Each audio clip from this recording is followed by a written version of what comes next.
Hello, I'm Dr. Dennis McKenna. As always, I'm joined by Dr. Fred Venditti, our hospital system general director. Today is Thursday, April 15th, giving you the update from Albany Med. So I should know that it's tax day. It's tax day, Dennis. Although this year, another month. That's right. Yeah, another month. I paid my taxes today, though. Good. Okay. Let's pop open the first graph.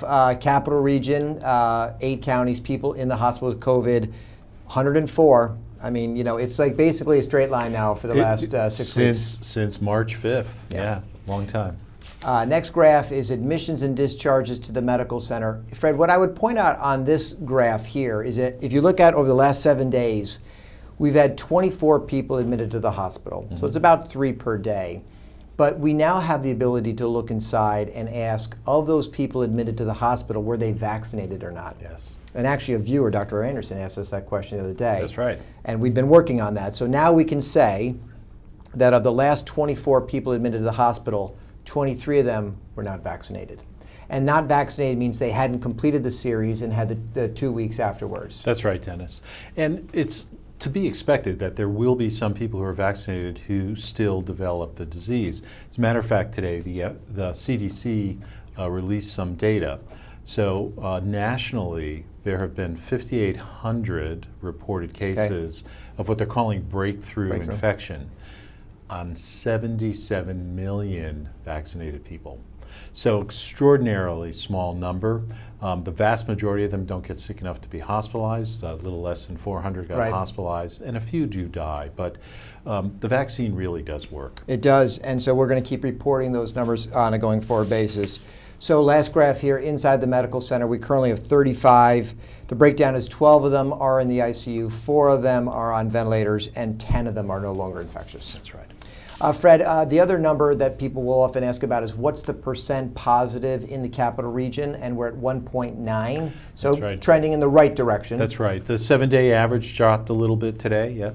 So we'll keep an eye on that as well. That's right.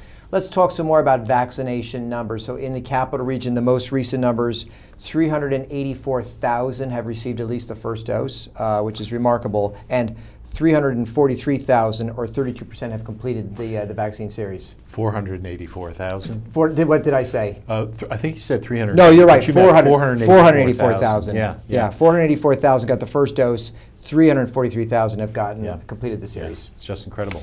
Thank you for that, Fred. Update on Johnson & Johnson. We are still on pause.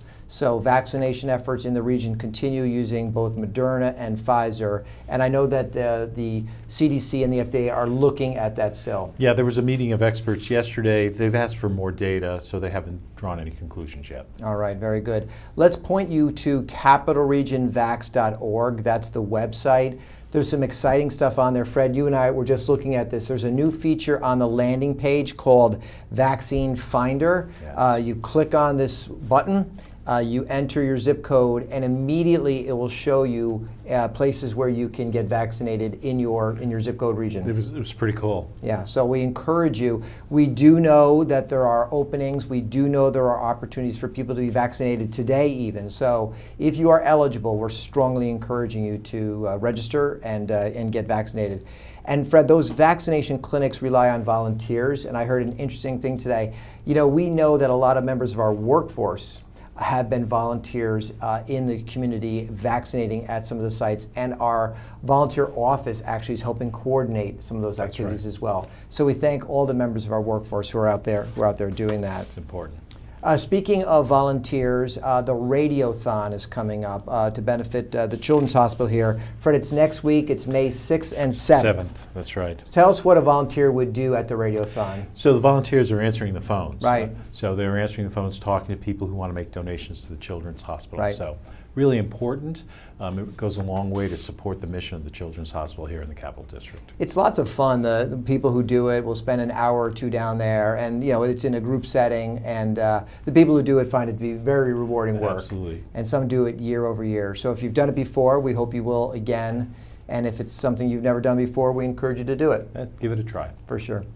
Fred, a press event today here on campus with CDPHP talking about their Customer Connect office here This is about transitioning patients from hospital to home, but with a very unique service that CDPHP is going to offer. That's right. CDPHP is going to have staffers here who are going to work at the bedside with patients who are getting ready to be discharged.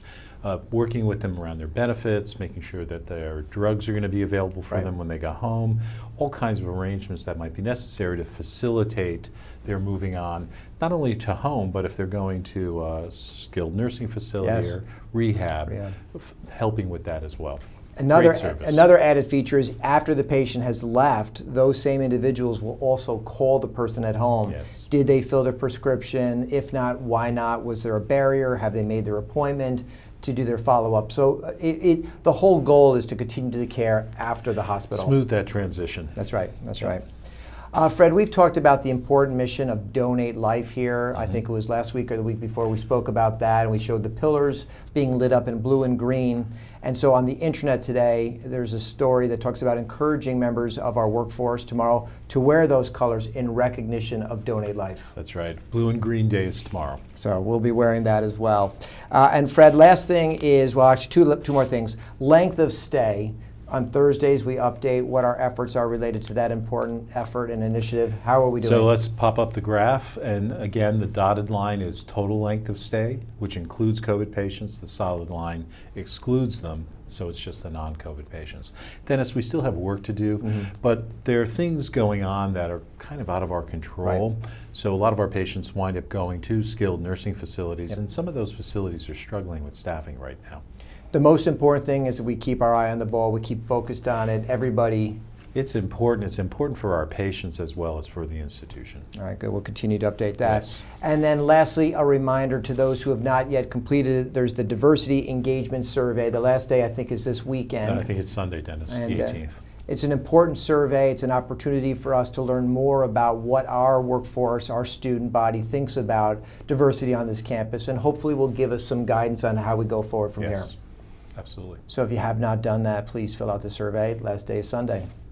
All right, very good. So we'll be rolling into the weekend. Snow coming, but... That's what they're saying. Hopefully it's not going to stick, but be careful if it's out there. It'll be slippery. For sure. As always, to the members of our workforce who are here on the weekend, on nights, we thank you for all of that, and we'll be back again on Tuesday.